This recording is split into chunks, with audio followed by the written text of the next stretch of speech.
Welcome back. आप सबों का मेरे YouTube चैनल पर बहुत बहुत स्वागत है अयूब सर क्लासेस पर। अब हम लोग जो आज करने वाले हैं वो मैथ पेडागोजी का क्वेश्चन करने वाले हैं। मैथ पेडागोजी आपको अच्छा से अच्छा मार्क्स मैथ में दिलाने में बहुत ज़्यादा सहायक होता है, क्योंकि इसमें जो 15 मार्क्स आपका मैथ पेडागोजी से पूछा जाता है वह बिल्कुल बिल्कुल आसान का सवाल होता है। बस आपको दिमाग और अच्छे से आंख खुले रखिए और सही से ऑप्शंस को छांटने की स्किल आनी चाहिए, कौशल आना चाहिए। आप निश्चित रूप से 15 में 15 मार्क्स ले आइएगा। इसीलिए मैं आपको आज सिखाऊंगा कि मैथ पेडागोजी के क्वेश्चन कितने आसान होते हैं और उसको कैसे, अगर कोई क्वेश्चन इधर उधर का आ भी जाता है तो उसको हम ऑप्शन के द्वारा कैसे बेहतर से बेहतर सवाल को हम बना सकते हैं, उसको छांट सकते हैं, कोई गलती करने की गुंजाइश नहीं होगी। चलिए आज हम लोग शुरू करते हैं और पहला क्वेश्चन ही आपके सामने है। यह क्वेश्चन देख के ही आपको लग रहा होगा बहुत बड़ा है, लेकिन बहुत बड़ा बिल्कुल नहीं है। यह ऑप्शन से ही यह क्वेश्चन बन जाएगा। फिर भी एक बार इसको पढ़ लेते हैं। एक गणित की अध्यापिका ने अपनी कक्षा के समक्ष भिन्न प्रश्न रखा। एक गणित की अध्यापिका है और उन्होंने अपनी कक्षा के समक्ष विभिन्न प्रकार के प्रश्न रखता है। पहला प्रश्न वह रखता है कि 4 अंकों 7, 8, 4 और 6 को लीजिए। ठीक है, इस तरह से 4 अंकों वाली सबसे छोटी और सबसे बड़ी संख्या बनाएं कि कोई भी अंक उनमें से दोबारा न आए। यदि किसी भी अंक की पुनरावृत्ति न हो, उसमें दोबारा कोई अंक ना आए। 7, 8, 4, 6 में से बनाना है आपको संख्या, सबसे छोटी और सबसे बड़ी संख्या। यह पहला क्वेश्चन था। आगे क्वेश्चन इन्होंने दिया था कि छात्रों के विविध जवाबों के बाद वे छात्रों से पूछती है। ये सवाल उन्होंने प्रश्न रखा था, यही क्वेश्चन था। अब इसके विविध जवाब के बाद जो छात्रों ने जो अलग अलग जवाब दिया, उसके बाद वे छात्रों से पूछती है कि आपने जो 2 संख्याएं बनाई है उनमें से अंकों के क्रम के बारे में सोचिए। आप उसके अंकों का क्या क्या क्रम है उसके बारे में सोचिए और आप बता सकते हैं कि सबसे बड़ी और सबसे छोटी संख्या कैसे बनी है। अपनी क्रियाविधि को लिखिए। अब उसको लिखने के लिए भी कह रहा है। निम्नलिखित कथनों में से कौन सा कथन उपयुक्त के संदर्भ में अति उपयुक्त है। ये आपसे पूछा है कि ये जो सवाल है और उसके बाद जो जवाब मिलने के बाद जो अध्यापिका उसको कहती है उसके बारे में निम्नलिखित कथनों में कौन सा कथन सही है। तो चलिए सही कथन की तरफ अब हम लोग बढ़ते हैं। तो सही कथन में ये 4 कथन है आपके सामने और इसको सही से पढ़िए। पहला है कि छात्रों को अपने ही उत्तरों को खुद आंकने के लिए कहकर शिक्षिका छात्रों को आंकने में लगने वाले अपने समय को बचा रही है। क्या ऐसे कर रही है कि कह दिया कि तुम लोग सब कुछ करो, हम अपना समय आराम से बैठने के लिए ऐसा कर रहा है? नहीं नहीं, ये ऑप्शन तो बिल्कुल होगा, बिल्कुल गलत होगा कि अपने समय को बचाने के लिए ऐसा नहीं कर रही है शिक्षिका। आगे ऑप्शन है कि शिक्षिका छात्रों को कक्षा में अनुशासन बनाए रखने के लिए व्यस्त रख रही है। ऐसा भी नहीं है कि अनुशासन बनाए रखने के लिए, है ना, व्यस्त रखने के लिए इस तरह का सवाल दे रही है। तो इस तरह का ऑप्शन आए तो सिरे से ही काट दीजिए, तुरंत काट दीजिए। कोई इसमें मर्सी नहीं दिखाना है इस तरह के ऑप्शन को। अनुशासन बनाए रखने के लिए, व्यस्त रखने के लिए, है ना, समय बचाने के लिए, तो ये सब आएगा ना, तो आराम से मैथमेटिक्स में काट दिया कीजिए।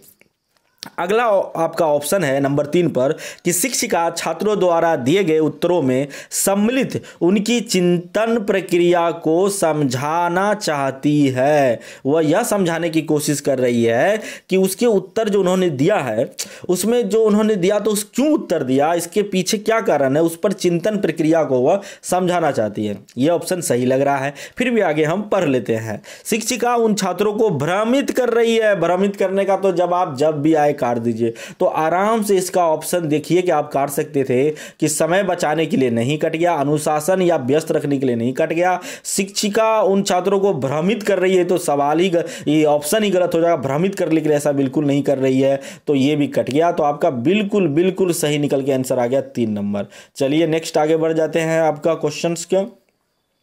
अगला क्वेश्चन है आपके सामने कि निम्नलिखित में से कौन सा रचनात्मक आकलन के लिए प्रयोग नहीं है। रचनात्मक आकलन जो कंस्ट्रक्टिव जो एवोल्यूशन होता है, जो असेसमेंट होता है, उनके लिए कौन सा प्रयोग नहीं है, नहीं है पूछा है जी। तो नेगेटिव वाला को आपको लेना है, वही आंसर सही होगा। छात्रों का पोर्टफोलियो फाइल या पत्राधान बनाना बिल्कुल सही है, तो ये तो गलत हो गया।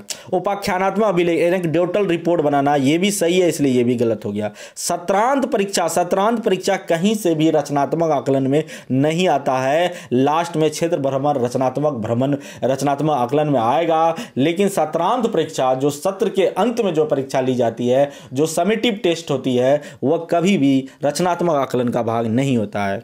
तो ये आपका बिल्कुल सही आंसर आपको मिलेगा नंबर 3।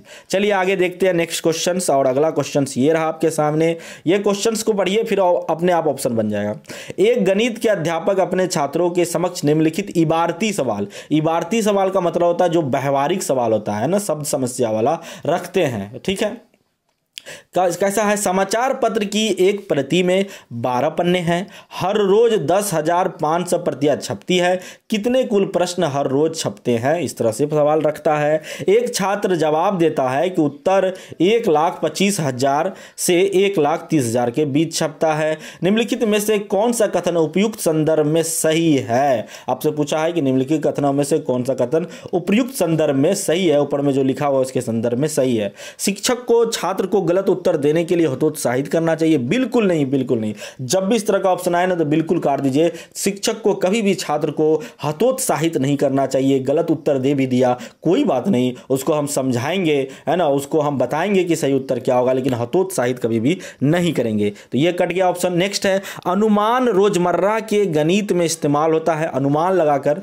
जो रोजमर्रा के गणित, जो रोज दिन प्रतिदिन के जो गणित होता है उसमें इस्तेमाल होता है। अतः शिक्षक को छात्र के अनुमानित उत्तर के लगभग सटीक होने की प्रशंसा करनी चाहिए। यह सही लग रहा है कि अनुमान लगा के भी बहुत सारा सवाल बनाया जा सकता है, और ज्यादातर जो व्यवहारिक जीवन में, जो रोजमर्रा के जीवन में जो गणित बनाई जाती है वह अनुमान लगा के ही इतना से इतना करके हम बना लेते हैं।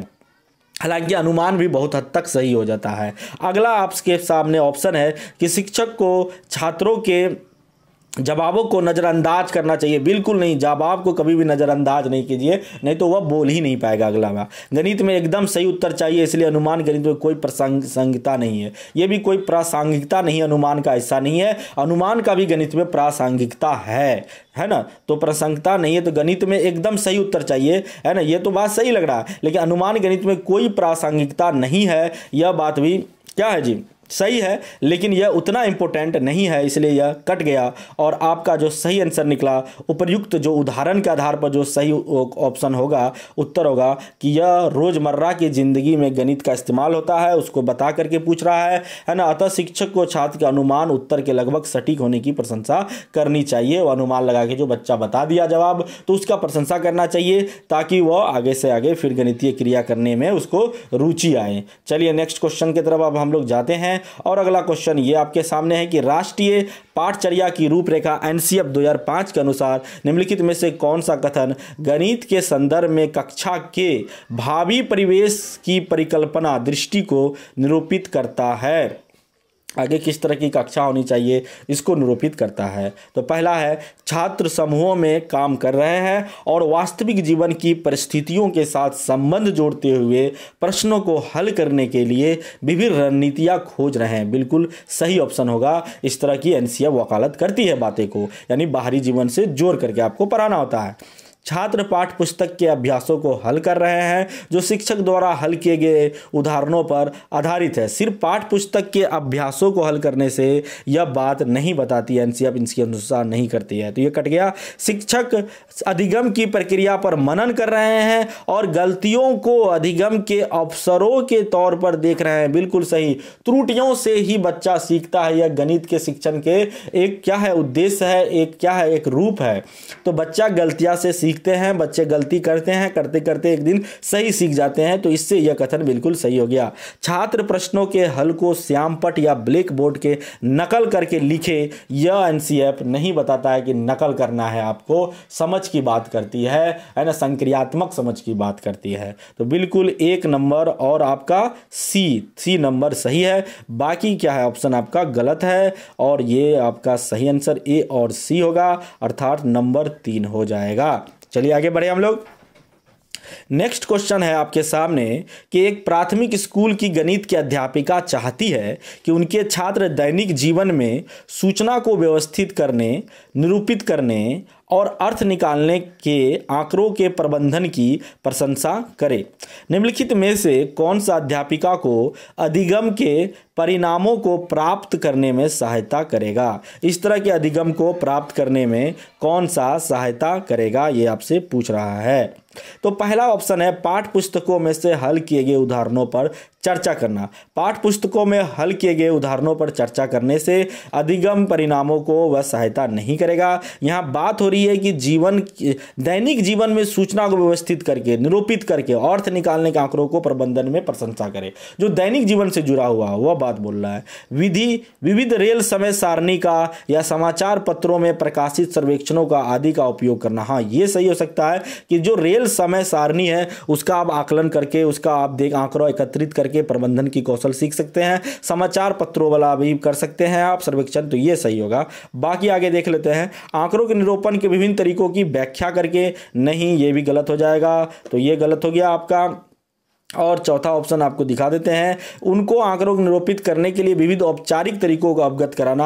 औपचारिक तरीकों को अवगत कराने की बात हो जाएगी तो पढ़ाई लिखाई संबंधित यहाँ हो जाएगा, या रोजमर्रा की जिंदगी से जोड़ के व्यवहारिक की बात हो रहा है तो औपचारिक नहीं होगा, अनौपचारिक होता तो सही होता है। इसलिए आपका नंबर 2 ही बिल्कुल सही और सटीक जवाब इसका हो गया। चलिए आगे बढ़ जाते हैं हम लोग नेक्स्ट क्वेश्चन की तरफ, और ये क्वेश्चन आपके सामने है। देखिए, निम्नलिखित में से कौन सी रणनीति प्राथमिक कक्षा में भिन्न की संकल्पना को प्रस्तुत करने के लिए अति उपयुक्त है? भिन्न की जो संकल्पना है, जो फ्रैक्शन की जो कॉन्सेप्ट है, उसके लिए सबसे उपयुक्त होगा, ये पूछा है आपसे। श्यामपट ब्लैक बोर्ड पर भिन्न को PYQ के रूप में लिखकर जहां Q बराबर 0 है और चिन्हों को समझाना। क्या यह लिख देने से भिन्न सीख जाएगा बच्चा? भिन्न की अवधारणा हो जाएगा? नहीं, बिल्कुल नहीं होगा।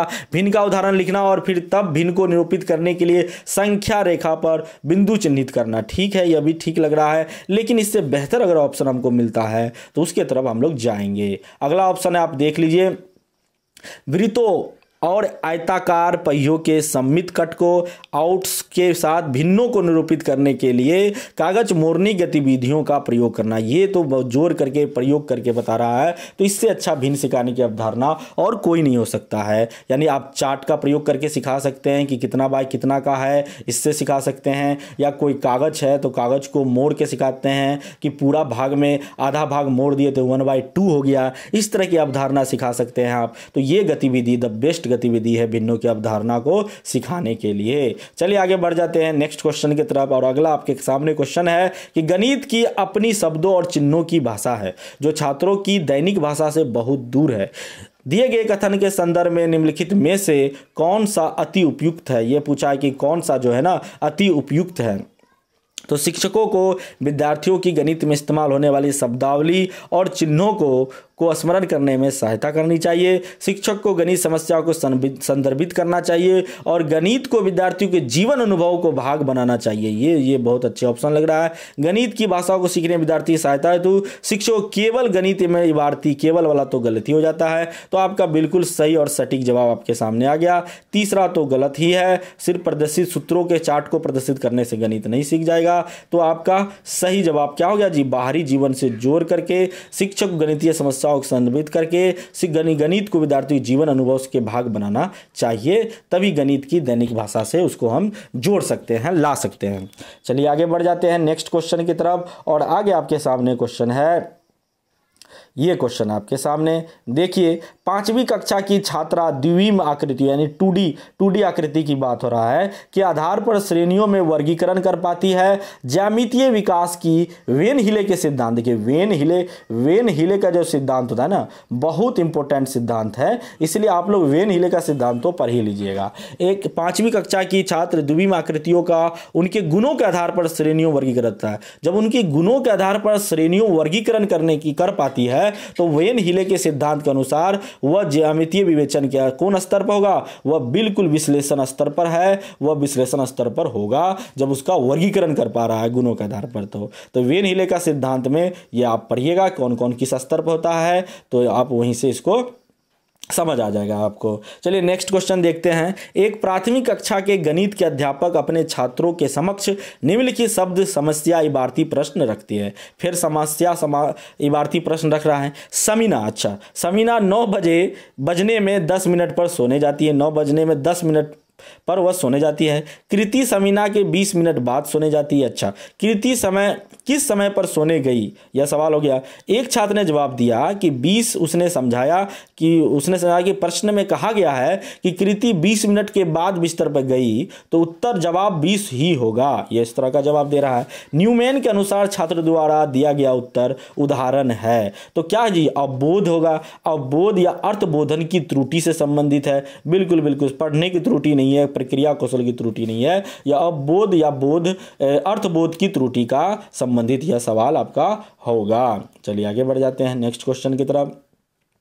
और आगे एनसीएफ से फिर से आपसे पूछ दिया है कि राष्ट्रीय पाठचर्या की रूपरेखा 2005 बल देता है कि स्कूल की गणित गतिविधि आधारित हो। ऐसा है क्योंकि यह स्कूल गणित की गतिविधि पर आधारित हो, इस पर बल देता है क्योंकि यह विद्यार्थियों को आजीविका कमाने के कौशल के विकास में सहायता करता है। नहीं, ऐसा कोई बात नहीं, आजीविका काम करने के कौशल में का विकास नहीं करता है। यह विद्यार्थियों को गणित में अर्थपूर्ण समस्या को हल करने सुलझाने के लिए प्रोत्साहित करता है। बिल्कुल है, गतिविधि से जोड़ने से बच्चे में अर्थपूर्ण समस्या को हल करने और सुलझाने के प्रति वह क्या होता है, प्रोत्साहित होता है। गणित में अमूर्त संकल्पनाओं को समझने के लिए यह मूर्त अनुभव उपलब्ध कराता है। अमूर्त सपनाओं को मूर्त अनुभव उपलब्ध कराता है। बात सही है, गणित में काफ़ी चीज़ें अमूर्त होती है, हम कल्पना में मानते हैं, उसके बाद उसकी मूर्त अनुभव में उपलब्ध कराता है। ये हो गया। यह प्राथमिक कक्षा में बच्चों को मनोरंजन का समय उपलब्ध, ये तो कोई बात ही नहीं हुआ। तो नंबर कौन हो गया जी, बी और सी बिल्कुल सही होगा। तो बी और सी एक ही नंबर में है, तो यही आपका सही आंसर निकल के सामने आ गया। चलिए आगे बढ़ते हैं और आगे नेक्स्ट क्वेश्चन की तरफ हम लोग देते हैं कि गणितीय दुश्चिंतता को ग्रस्त छात्रों के लिए, जो गणित के प्रति दुश्चिंतता है, एंजाइटी रखता है, चिंता रखता है, उसे ग्रस्त छात्रों के लिए निम्नलिखित में से कौन सा आकलन के साधन उपयुक्त है। तो मानक संदर्भित आकलन, नहीं, बिल्कुल नहीं, इस तरह की नहीं होना चाहिए। मानक संदर्भित आकलन का क्या मतलब होगा, तो ये उतनी इंपॉर्टेंट नहीं है आपके सामने। चलिए नेक्स्ट देखते हैं। आपका अगला क्वेश्चन है आपके सामने कि अगला नहीं, यही क्वेश्चन है। मानक संदर्भित आकलन एक तो गलत हो गया, मानक नहीं होना चाहिए। मानक होगा तो गणितीय दुश्चिंतता से ग्रस्तता नहीं खत्म होगी। सहयोगात्मक अधिगम परियोजना बिल्कुल सही है, सहयोगात्मक अधिगम परियोजनाएं होगी। योगात्मक आकलन नहीं होगा, योगात्मक आकलन तो समेटिव टेस्ट हो गया, उससे तो और गणित में कम मार्क्स आएगा, तो और ज़्यादा चिंता आने लगता है। रचनात्मक आकलन कीजिए, बिल्कुल सही होगा। सही विकल्प का चयन क्या हो जाएगा जी आपका, बी और डी। तो बी और डी कहाँ है जी, 2 नंबर में है, तो यही 2 नंबर आपका सही हो गया, बाकी गलत हो गया। चलिए आगे बढ़ जाते हैं हम लोग नेक्स्ट क्वेश्चन की तरफ। और ये क्वेश्चन आपके सामने है। गणित की कक्षा में एक छात्र योग पर समस्याओं को हल करने के लिए निम्नलिखित तरीकों से उंगलियों पर गिनता है। 3 + 9 गिन करके इस तरह से करता है। 9 + 3 लिखकर 10, 11, 12 करता है। विद्यार्थी द्वारा उपयोग की गई उपयुक्त प्रक्रिया के लिए निम्नलिखित कथनों में कौन सा कथन अति उपयुक्त है, सबसे ज्यादा उपयुक्त है, ये आपसे पूछा है। इस प्रक्रिया की उपेक्षा की जानी चाहिए, बिल्कुल गलत है, उपेक्षा तो करना ही नहीं चाहिए बच्चा को, ये तो कट ही गया। ये छात्र योग पर आधारित समस्या समाधान में योग के क्रम विनिमय नियम का इस्तेमाल नहीं कर पा रहा है, ये बात सही लग रहा है। छात्र उंगलियों के गिनने के लिए हतोत्साहित किया जाना चाहिए, बिल्कुल नहीं, उसको हतोत्साहित नहीं करना है, किसी भी हद तक उसको हतोत्साहित नहीं करना है। यह योग पर आश्रित हल करने की विविध कलन विधि है, क्या होगा, ये कलन विधि है, ये भी नहीं होगा। योग पर आश्रित करने की विविध उपयुक्त कलन विधि नहीं है, तो पहला नंबर आपका ये, दूसरा नंबर बिल्कुल सही होगा। छात्र योग पर आधारित समस्या समाधान में योग के क्रम विनिमय नियम का अनुपालन नहीं कर रहा है, बस एक ही तरीके से छात्र क्या कर रहा है, सोच रहा है, एक ही तरफ से वह जोड़ने का विधि का जान रहा है, वह उल्टा पुल्टा करके क्रम विनिमय करके नहीं जोड़ पा रहा है। चलिए नेक्स्ट क्वेश्चन है आपके सामने, ये सवाल रहा, निम्नलिखित में कौन सी गणित में समस्या समाधान की रणनीति नहीं है। कौन सी समस्या समाधान की रणनीति नहीं है, आपसे पूछा है कि कौन सा रणनीति नहीं है। तो देखिए आगे हो जाएगा आपका सामने क्वेश्चन है, ये ऑप्शन है आपके सामने, पश्चगामी रूप से हल करना। ये क्या रणनीति, समस्या समाधान की रणनीति है कि नहीं है, तो ये क्या है, नहीं है, ये तो होगा पश्चगामी रूप से हल करना, यानी इसका इंग्लिश आपको दिखाते हैं तो ज़्यादा क्लियर होगा। सॉल्विंग बैकवर्ड, जो सॉल्विंग बैकवर्ड्स यानी पीछे से आपको सॉल्व कर सकते हैं गणित की अवधारणा को। ग्राफिक रिप्रेजेंटेशन से भी गणितीय अवधारणा स्ट्रेटजी ठीक है। यह आपका क्या होगा जी, ये आपका रचनात्मक आकलन का एक स्ट्रेटजी हो सकता है, प्रॉब्लम सॉल्विंग का स्ट्रेटजी हो सकता है। रोट मेमोरी नहीं होता, गणित में रोट मेमोरी नहीं चलता है, रट्टा मार नहीं, ट्रायल एंड एरर चलेगा, ये सही है। लेकिन पूछा जो नहीं है तो आपका नंबर 3 ही बिल्कुल सही हो जाएगा। चलिए हिंदी भी दिखाते हैं आपको। ये रहा हिंदी का में, रट कर याद करना, स्मरण करना, यही सब ऑप्शन क्या होगा, गलत होगा। गणित में रट कर करना, स्मरण करना, ये सब गलत होता है। गणित में कभी भी रट्टा मार नहीं चलता है। चलिए आगे क्वेश्चन है आपका कि एक गणित के अध्यापक अपने छात्रों के समक्ष एक प्रश्न रखते प्रस्तुत करते हैं। पूर्णांकों का एक जोड़ा लिखिए जिसका जोड़ या योगफल ऋणात्मक पूर्णांक है। उपयुक्त प्रश्न खाली जगह का उदाहरण है। तो इस तरह का जो प्रश्न पूछ रहा है ना, देखिए इसमें जो है ना कई सारा उत्तर इसमें देने के तरीका हो सकता है कि पूर्णांक जोड़ा लिखिए जिसमें जोड़ जो होगा योगफल ऋणात्मक पूर्णांक होगा, तो कई ऋणात्मक पूर्णांक वाला जोड़ हम बना सकते हैं। इसलिए ये खुले सिरे वाले प्रश्न होते हैं, ना कि बंद सिरे वाले। स्मरण आधारित का सवाल ही नहीं है, तो खुले वाले प्रश्न हो जाएगा। सही जवाब हो गया। चलिए नेक्स्ट क्वेश्चन की तरफ बढ़ते हैं और ये शायद लास्ट क्वेश्चन है आपका कि गणित में हम प्रत्यक्ष वस्तुओं से धन पूर्णांकों के समुच्चय के अमूर्त रूप को सोचते हैं। बिल्कुल सही है। इस समुच्चय में हम शून्य सम्मिलित करते हैं और पूर्णांकों का समुच्चय प्राप्त होता है। इस समुच्चय में हमने ऋणात्मक संख्याओं को सम्मिलित किया। पूर्णांक समुच्चय को पाने के लिए पूर्णांकों में हमने धनात्मक और ऋणात्मक भिन्नों को जोड़ा। परिमेय संख्या का समुच्चय पाने के लिए उपयुक्त कथन इसे प्रतिबिंबित करता है। तो किसे प्रतिबिंबित करता है? गणित में संकल्पनाओं के रैखिक प्रबंध को, या गणित के पदानुक्रम स्वभाव को, या गणित में संकल्पनाओं के मूर्त प्रभाव को। तो ये होगा गणित के पदानुक्रम स्वभाव को, कि एक पदानुक्रम एक स्टेज पर एक हायरार्की में हम गणित को सीख रहे हैं, इसलिए यह पदानुक्रम स्वभाव होगा। बिल्कुल सही आंसर यही होगा आपका। आगे देखना ही नहीं है, आगे आपका सवाल खत्म हो गया। एनवायरमेंटल का स्टडी आ गया। तो ये आपका सवाल था और आप लोग इसमें कितना नंबर आए जरूर जोड़ लीजिएगा, हो सके तो कमेंट भी कर दीजिएगा। बहुत बहुत धन्यवाद आप लोगों का वीडियो देखने के लिए।